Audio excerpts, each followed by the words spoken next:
بسم اللہ الرحمن الرحیم۔ السلام علیکم ورحمۃ اللہ وبرکاتہ۔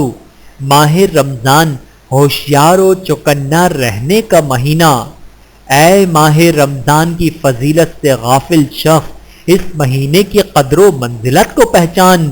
اے ایذا پہنچانے والی باتوں سے بکثرت مشغول رہنے والے، اپنی زبان کو قابو میں رکھ۔ اے آخرت میں اپنے اعمال کا جواب دینے والے، ذرا تو ہوش کر۔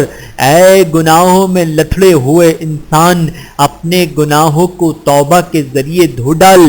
اے وہ شخص کہ جس کی ہر برائی اس کے خلاف لکھی جا چکی ہے، اپنے نامہ اعمال سے گناہوں کو مٹا۔ اعضائے جوارح کا روزہ۔ علماء فرماتے ہیں کہ روزہ 6 چیزوں کا ہوتا ہے۔ نمبر 1، آنکھ کا روزہ کہ اسے بد نظری یعنی نامحرم کو دیکھنے سے بچایا جائے۔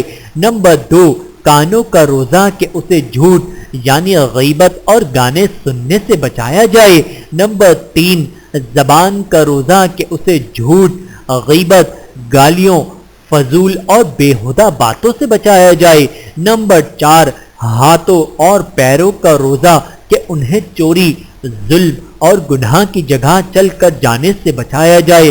نمبر 5، دل و دماغ کا روزہ کہ انہیں کبر، عجب، ریاکاری، حسد، کینہ اور بغض سے بچایا جائے۔ نمبر 6، معدے کا روزہ کہ اسے 24 گھنٹے حرام غذا سے بچایا جائے اور حلال غذا سے دن کے اوقات میں بالکل یہ احتراز کیا جائے، اور جہاں تک ہو سکے سحری و افطاری میں بھی حلال غذا کم کھائی جائے تاکہ روزے کے انوار و برکات حاصل ہوں۔ رمضان میں اس قرآنی دعا کا اہتمام کیجیے: ربنا ولا تحملنا ما لا طاقت لنا به۔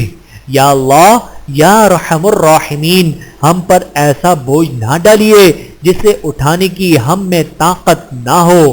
ہمارے حال پر رحم فرما، ہم پر باران رحمت نازل فرما، ہمارے لیے آسانی کا معاملہ فرما، ہمارے لیے روزے رکھنا آسان فرما۔ آمین ثم آمین۔